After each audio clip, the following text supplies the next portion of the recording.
uh, a classic New England Halloween uh, time of year talk to talk about the witches here in Litchfield County. And I just want to begin with where this talk came from.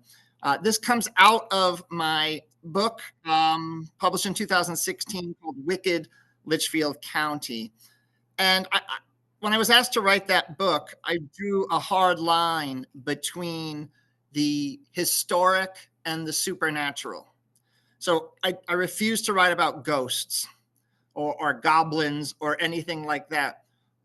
But I absolutely wanted to write about witches because the witches that we're going to talk about tonight are both the stuff of legend, but also the stuff of history. And so I want to reiterate, we're going to lean hard into the history. And I'll kick it off by saying we're not going to really talk about flying through the sky on brooms or creating potions or anything like that. What I want to emphasize, however, is that the neighbors and the friends and the townspeople of the people that we're going to speak about believed in witches. And I want to get to that. All right. I want to get to why they thought that and how that impacted life in colonial America. So let me begin by saying that theories have abounded for centuries now about the meaning of the unusual marks on the boulder on Lane's Hill in Kent. Are they directions to a pirate treasure? Ancient Celtic symbols? Directions to a supernatural incantation? Regardless of the truth behind their origin, these scratches open a door through which the history of witchcraft in Litchfield County can be viewed. Now, witches remain the indelible image of wicked New England. And while history and popular culture have traditionally intersected with the story of the Salem witch hunt, historian John Demos, whose Entertaining Satan remains the seminal work on New England witchcraft, has written that this emphasis on Salem leaves us with, quote, an impoverished, not to say distorted, view of a germinal phase in our people's history. New England's witches have a history significantly longer and richer than the events that took place north of Boston in 1692. Connecticut's earliest residents were particularly fearful of witches because they came from an area of England that was rife with witchcraft prosecution. These early nutmeggers were also greatly concerned about threats to their new settlements. And as active Puritans, they believed that witches were instruments of the devil used to corrupt and destroy their ideal Christian communities, what they deemed a city on a hill. So, for example, in 1693, the Reverend Cotton Mather, a leading Puritan theological leader, wrote of the dangers of witchcraft, and you're seeing his book, you see in his pamphlet right here on the screen. Mather wrote, "We have been advised of a horrible plot against the country by witchcraft, and a foundation of witchcraft then laid, which if it were not seasonably discovered, would probably blow up and pull down all the churches in the country. The wretches have proceeded to concert and consult the methods of rooting out the Christian religion from this country." So they saw witchcraft as a threat to the Christian communities that the Puritans were building in New England.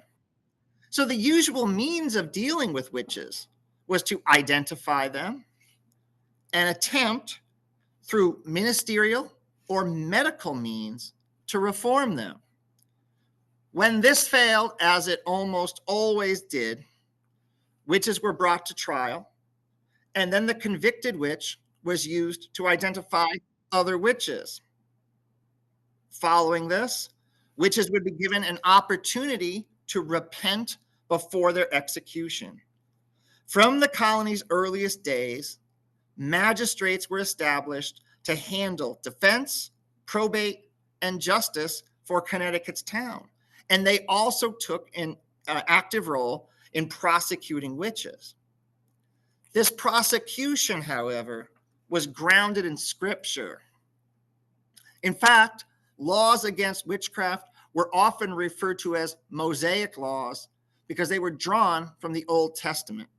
Leviticus 20:28, for example, states, "A man also or woman that hath a familiar spirit or that is a wizard shall surely be put to death. They shall stone them with stones. Their blood shall be put upon them." Their blood shall be upon them. And these magistrates made sure there was no doubt that witchcraft was a crime against religion, as a typical indictment declared that the accused, quote, "not having the fear of God before your eyes, you have entertained familiarity with Satan, the great enemy of God and mankind, and by his help have done works against the course of nature." So that's the typical kind of indictment that we would see of witchcraft. Now, incidents of witchcraft were often very closely tied to feelings within a community that they had strayed from the paths of virtue. So, to reiterate, the Puritan settlers of New England believed they were establishing a city on a hill, a model Christian community. And when things in the community were led astray, they believed it was the work of the devil through witches in an attempt to destroy or discredit that city on a hill. So this frequently meant that town residents perhaps had neglected their religious obligations, or they had turned excessively to alcohol, or they had repeatedly disturbed the peace, or they engaged in, quote, night walking, which usually had double meaning. It usually meant either theft or prostitution. Now, such actions, it was feared, allowed an opening for the devil to inhabit their community. Therefore, identifying and punishing these witches represented the triumph of God and the values of the Puritan community over evil. While the simple act of being a witch was technically a crime, in reality, we don't really see witch trials unless another person was caused to suffer some injury. And if that happened, then it justified the expense and effort for witchcraft prosecution. Still, there were 234 residents of colonial New England accused of witchcraft, 36 of whom were ultimately executed. And John Demos has pointed out that this represents a higher rate of, quote, success in witch hunting than in England. And we can see that as testimony, I think, to the religious fervor that pervaded the colonies. Now, Demos has also found, and this is really important for what we want to get into in Litchfield County, Demos has also found that the typical accused witch was a middle-aged woman of English Puritan stock. She was usually married, but had either no children or a number of children significantly less than the 8 to 9 children the average colonial New England mother had. Accused witches were frequently from a lower class, were often in conflict with other family members, had usually been accused of some other crime, often some sort of aggressive or offensive speech. And this is also important. These women were often practitioners of what they would have called doctoring or the use of alternative medicine. We would use that phrase today. So 21st century Americans tend to think of our colonial ancestors as rugged individuals. And while it certainly took a great deal of courage to carve an existence out of the New England wilderness, they also struggled with fears and insecurities. So I want to set this up, that we have a New England that is fervently Christian, that believes the devil's trying to infiltrate their communities, using witches to do that. And they also are living in a wilderness, right? And they have these fears and insecurities. And so these colonists were persistently vulnerable in their core sense of self.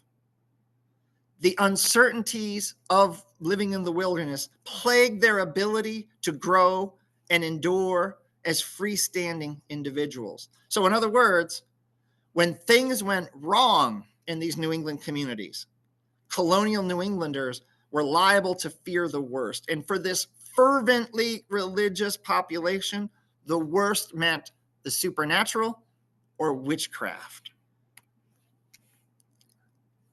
Connecticut's witch hunts and subsequent executions took place in a relatively small period of time, 1647 to 1663. So I think two things are important here.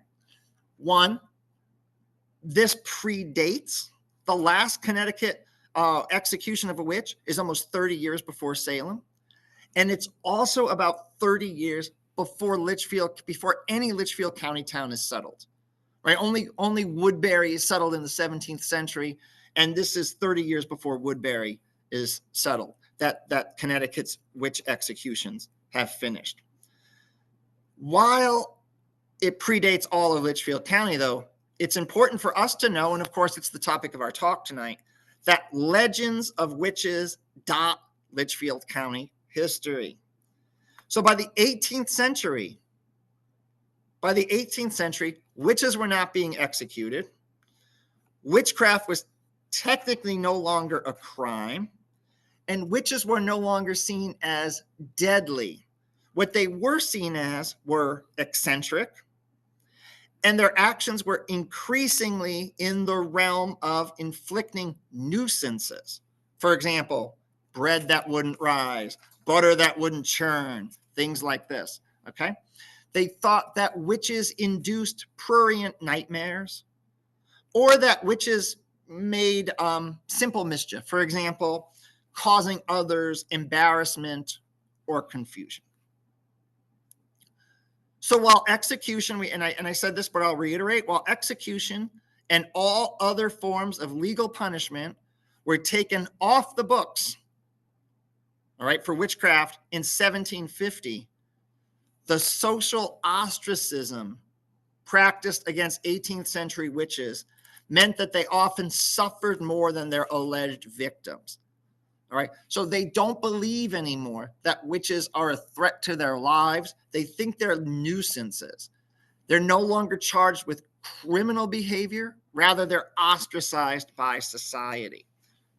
Litchfield County's late founding meant that conditions were rife to accuse their neighbors, right? For the settlers, for residents to accuse their neighbors of being witches long after it had gone out of fashion in the rest of Connecticut, right? So the conditions in Litchfield County, the wilderness conditions that lead to witchcraft allegations, exist in Litchfield County well after they're gone in the rest of Connecticut. And I would argue that's one of the reasons we see late accusations of witchcraft. So I love this picture. This is from the Gunn collection. And I believe that this picture gives us a great sense of early Litchfield County, the wilderness, the ruggedness.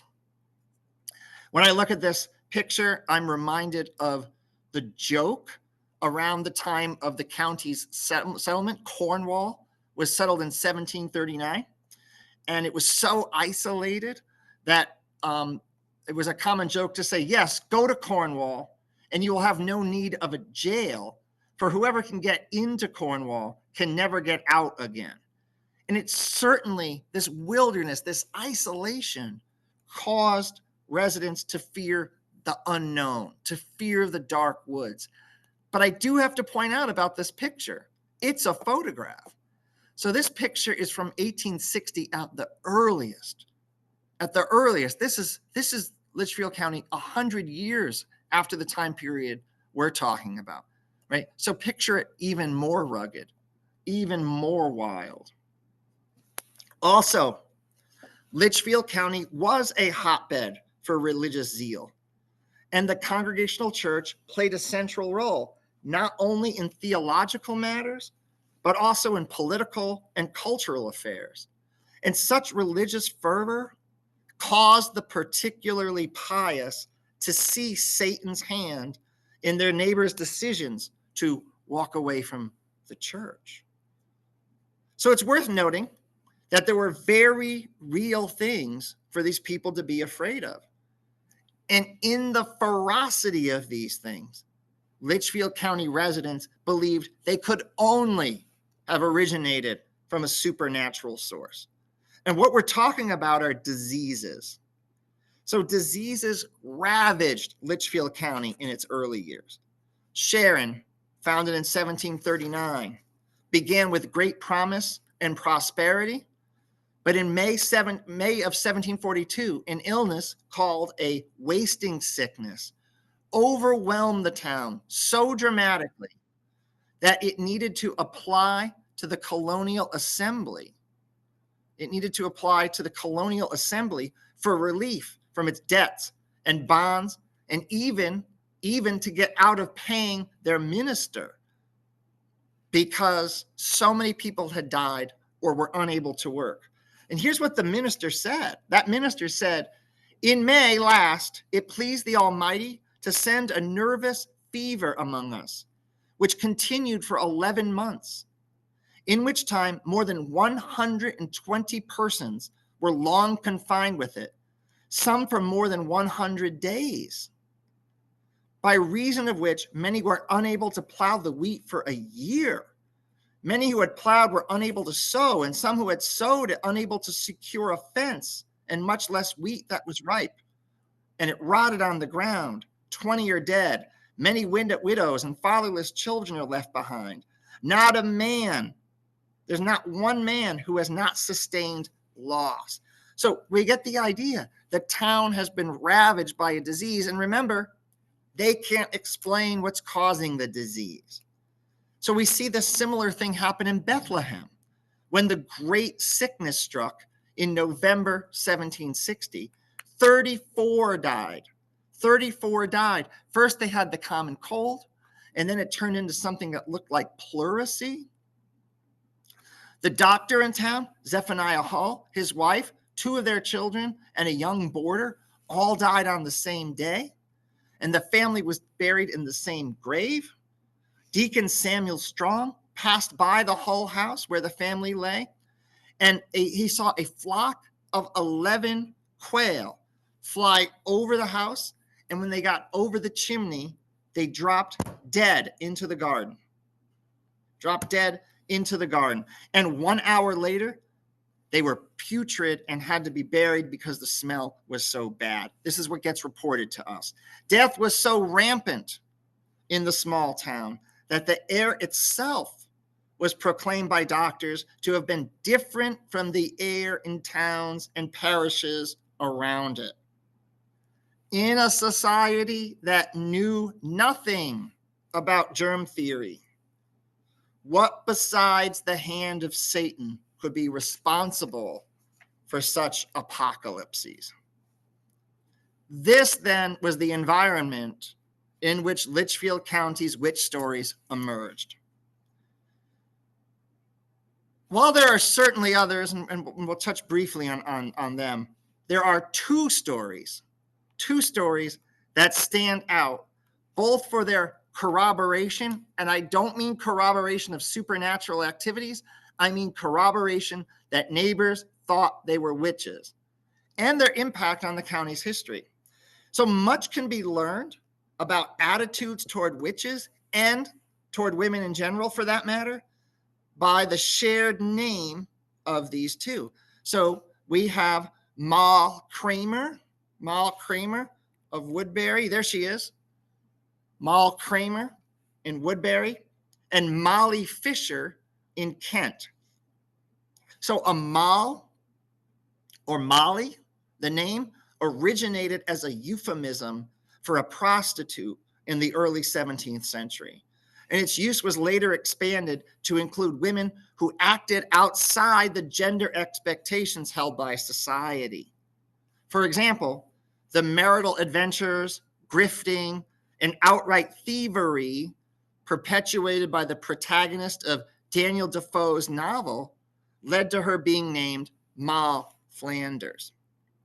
So Moll Kramer lived on Grassy Hill near Transylvania Brook.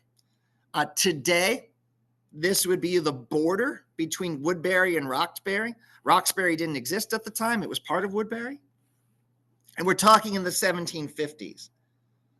And as Moll lived before Roxbury became a separate entity, she's traditionally listed as having been a resident of Woodbury. She married blacksmith Adam Kramer, who was described as a, quote, good Christian man. The couple had a son, also named Adam. However, Adam Sr. soon realized that if he was, quote, so unlucky as to fall under Moll's ire, everything went wrong with him. Legends persist that if Moll desired, no number of nails could keep a shoe on a horse. With the neighbors, those are Adam's customers, terrified of Moll, Adam felt he had no recourse but to declare that his wife, quote, had familiarity with Satan, and he cast her out of their home.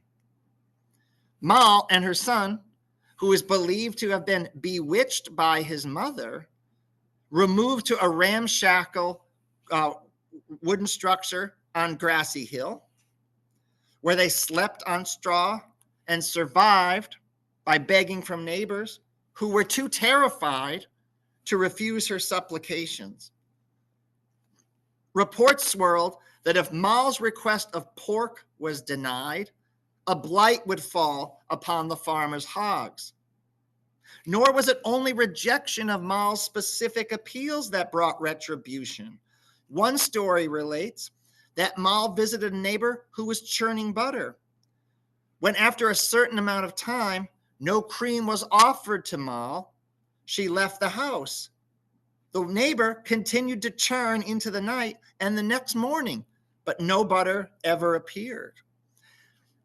In the middle of the 19th century, Woodbury commissioned someone to write their official town history. And Moll appears in the official town history. It says this: after a long time, it occurred to the churner and her husband that Moll had been there the day before, and that she had doubtless bewitched the cream. The good man of the house, determining to burn the witch out of the cream, heated a horseshoe and dropped it into the churn. A few minutes after, the process of churning ceased and the butter was gathered.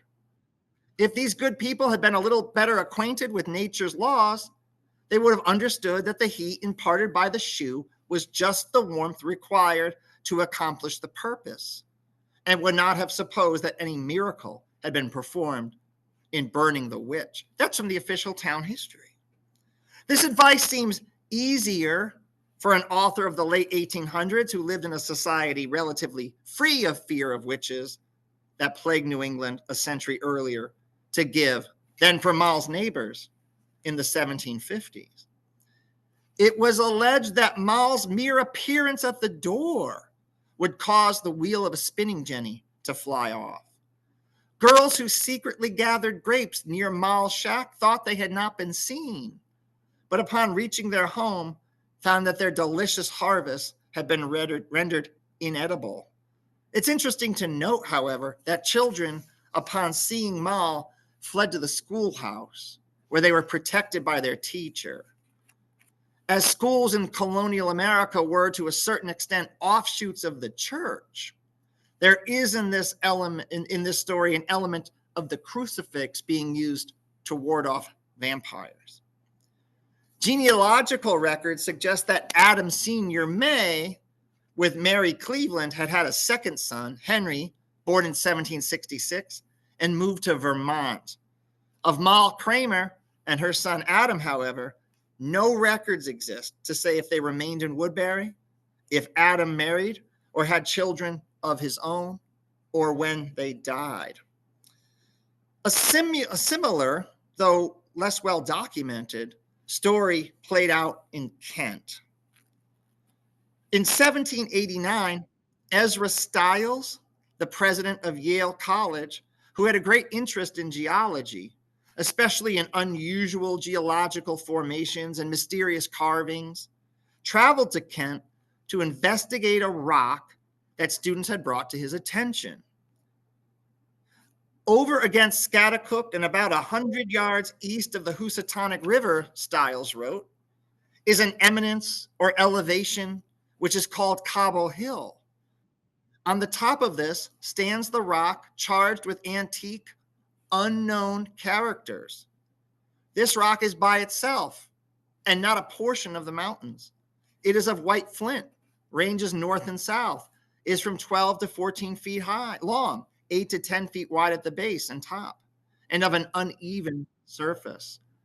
On the top, I did not perceive any characters, but the sides all around are irregularly charged with unknown characters, made not indeed with the incision of a chisel, yet most certainly with an iron tool, and that by pecks or picking after the manner of Dighton rock.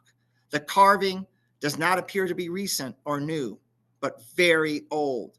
Stiles thus became one of the first observers to describe what is known as Molly Fisher's rock, a glacial erratic that continues to befuddle the curious. But what of the woman behind the rock? Molly Fisher was born around 1750, and while reportedly very beautiful, never married. She was what a 21st century crowd might call a drifter. Without a home of her own in the community, she nonetheless unexpectedly appeared to assist with the care of the sick, calling, quote, for them with her uncanny skill with herbs, and on their recovery disappeared as quickly as she had come. Fisher was also legendary for her Robin Hood quality, bringing articles of great value to Kent residents, which were later found to have come willingly or not from the town's well-to-do. While the story of Molly Fisher differs from the story of Moll Kramer, where the story differs is in the attitudes toward the women held by the respective residents of Kent and Woodbury. While the townfolks of Woodbury lived in fear of Kramer, there appears to have been some genuine affection shown to Molly Fisher by the people of Kent. Some thought she was a witch. Others thought she was mentally ill. Regardless, they took her into their homes, freely offered her food, and celebrated her as a member of their community. Still, the legends remain, and most of them have to do with the rock. Some claim that Molly was seen there chanting and speaking in tongues. The carvings were left by her as supernatural messages. Others maintain that Fisher left the markings as a warning to Native Americans, and that similar rocks across the state, in Saybrook, for example, are also messages left by Molly. Perhaps the most persistent story declares that Molly was the secret wife of the famed pirate Captain William Kidd, and that the rock denotes the hiding spot of Kidd's lost treasure. And there are histories of the area written from the 1930s that talk about people coming to Kent to dig for the treasure and nearly succeeding in making off with it, but the curse of Molly Fisher doomed them at the last minute. That Kidd was hanged in 1701, long before any settlers appeared in Kent, and half a century before Fisher's approximate date of birth has done little to quash the legends. In fact, Molly Fisher was even referenced on an episode of the television series Lost. A similar story was unfolding in Winchester. Up until 1760, only 4 families inhabited that town: the Beeches, the Motts, the Prestons, and the Phillies. These families necessarily intermarried, so it's not surprising to find Caleb Beach, the first settler of the town, selling his Hall Meadow home to the Phillies. And you see here the remains of that Hall Meadow home. It's still there today. And the Phillies were his son's in-laws. What may have made it unusual is that Mrs. Philly was suspected by her fellow Winchester residents of being a witch. And the stories are predictable but entertaining. One night, a passerby was making his way along the corduroy road that traversed the swamp when he heard a young child crying in the woods. Then, as one Winstead historian has written, heard shrieks of maniacal laughter. He raced home, tripping over stumps and stones that marked the early roads of the county. The next morning, he ran into Mrs. Philly, who pointed a skinny finger at him and cackled, "Ha ha, awfully skeered last night, weren't you?" On the road from Burville to Winchester stood the Shingle House, which was known to many as a house of ill repute. A man who had enjoyed an evening there was walking back to Winchester when he saw a black dog lying in the road. Nearing the dog, he kicked it, but his foot passed through the dog. Proceeding further, he saw the dog again, and he tried to kick it harder, but met only the same result. This happened again and again, his whole way home, always with the dog disappearing before it could be struck. Rather than chalking the experience up to too much to drink at the Shingle House, the man somehow knew that this was the work of the witch Philly. Now, one thing that sets the story of Mrs. Philly apart from those of other witches is that there are specific names attached to her stories. For example, Benjamin Pettibone reported that the family had trouble getting butter out of a churn until a wise old man told them to put a heated horseshoe in it, just like we saw in Woodbury. Doing so, Mrs. Philly immediately came to the Pettibone door asking for a salve for the horseshoe-shaped burn on her arm. And Susan Beach said that when she was a young woman, she hung dresses on the line, only to find one sleeve of each torn off horizontally. The great-grandmother of Frank DeMars, another Mrs. Beach, was a weaver of cloth who received an order on short notice. To complete the order, she needed a wider loom, but only Mrs. Philly had one wide enough to do the job.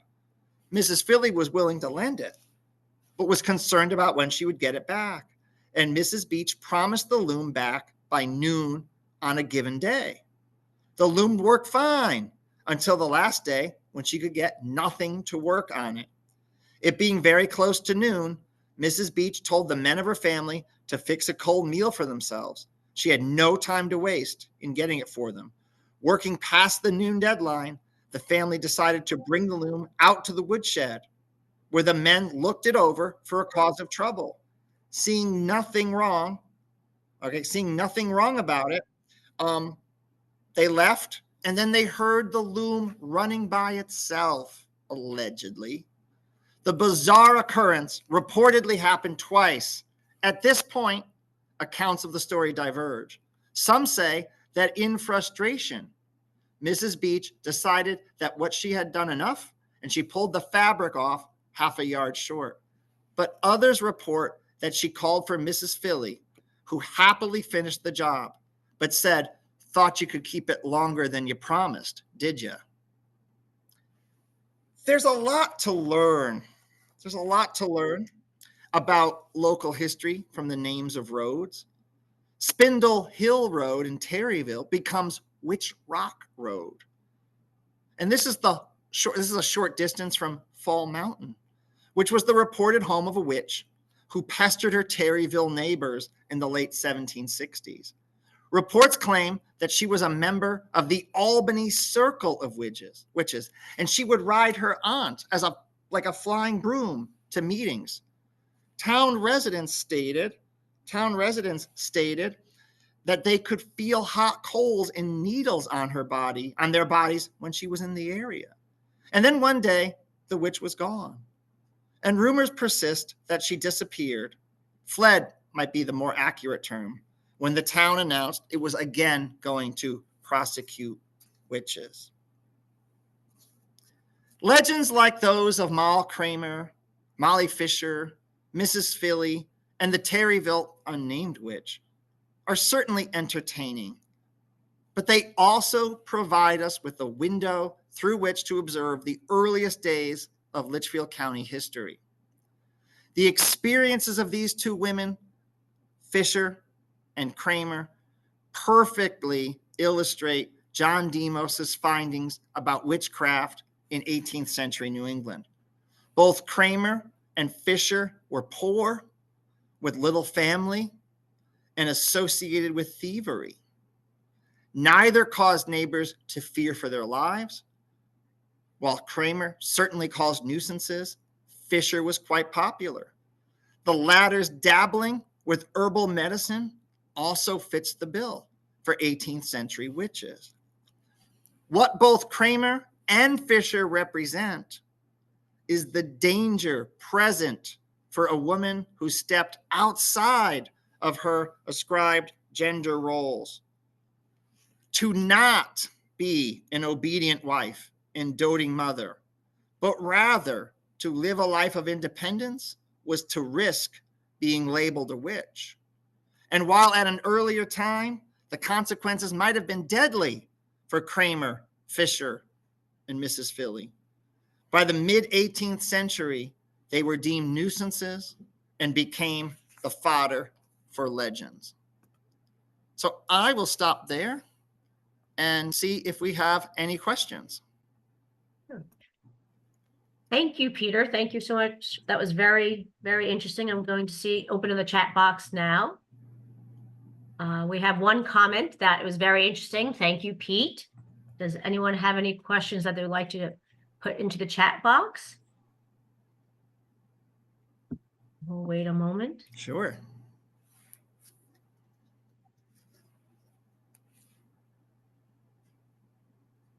We have one question. Well, I'm sorry. What was? No, go ahead. Thank you. Yeah. What was considered outside the woman's norm? Women were primarily wives and mothers. And in New England, families were enormous because they had the means. They had the means to support large families, and they needed children to be laborers on their farm. The average New England woman gave birth 8 to 9 times over the course of her life. 6 to 7 of those children survive. We might be aghast at that percentage today, but it was extraordinarily high back then. They were very, very healthy. It was a very healthy climate. So women were wives and mothers. That was their job. If they were unmarried, if they had no children, especially, or even just 1 or 2 children, that was considered to be out of the norm. And any kind of work outside of the home, women could work alongside their husbands. They could, they certainly controlled the sphere domestically in the house, but anything else would have been outside of the norm for women. And we mentioned especially any kind of dabbling in medicine, except for midwifery. I should have mentioned that. Except for midwifery, any kind of dabbling in medicine was outside the norm for women. And we have a second question. Was any witch killed? If so, how? Not in Litchfield County. In Connecticut, there were witches killed by hanging. But I almost said Witchfield County. In Litchfield County, the county was settled after prosecution of witches ceased in Connecticut. Okay. And we are recording, and this recording will be put onto our YouTube, the Gunn Museum's YouTube channel, for those that are asking. I see another question from Walt. Why did witch executions in Connecticut end in 1663? So I don't want to get to, this is I'm not in my area of expertise in other parts of Connecticut, but there's a sense that things had gone too far, right? What we see in Salem 30 years later, that there had been the hysteria that things had gone too far. It's still another 90-ish years before it becomes, I don't want to say legal, but they're no longer prosecuting witches. And I see that's the second question. Why were they not brought before a magistrate? Because by 1750, witchcraft was no longer being prosecuted in Connecticut, especially in Litchfield County. I'm looking here. When did people stop accusing women of being a witch and realizing the accusations were in error? So I think that's a great question, an incredibly important question. And so there is, there's a lot of religious ties. We know that religious fervor ebbed and flowed. And so as religious fervor ebbed, they would stop using accusations against witchcraft. But I don't think accusations against women stepping out of norms, right? Certainly, I don't think it's ever really stopped. It just takes different forms. I've kind of lost track of the questions here. Okay, and then we have. Did I say most accused witches were married? So some were married, some were unmarried. And when you say widowed here, that's correct. But outside of the norm is the key. So being married was certainly in the norm, but not having children, that would have been outside the norm. Mm-hmm.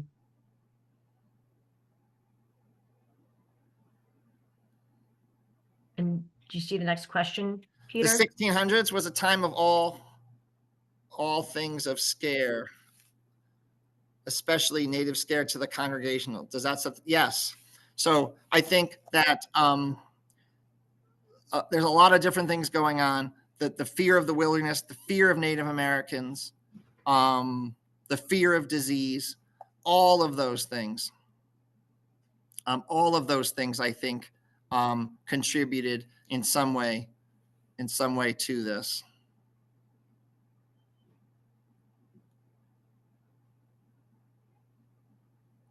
And then, okay, so witchcraft, John Winthrop Jr. mandated there needed to be a second proven accusation that stopped them in Connecticut. Perfect. Thank you for contributing.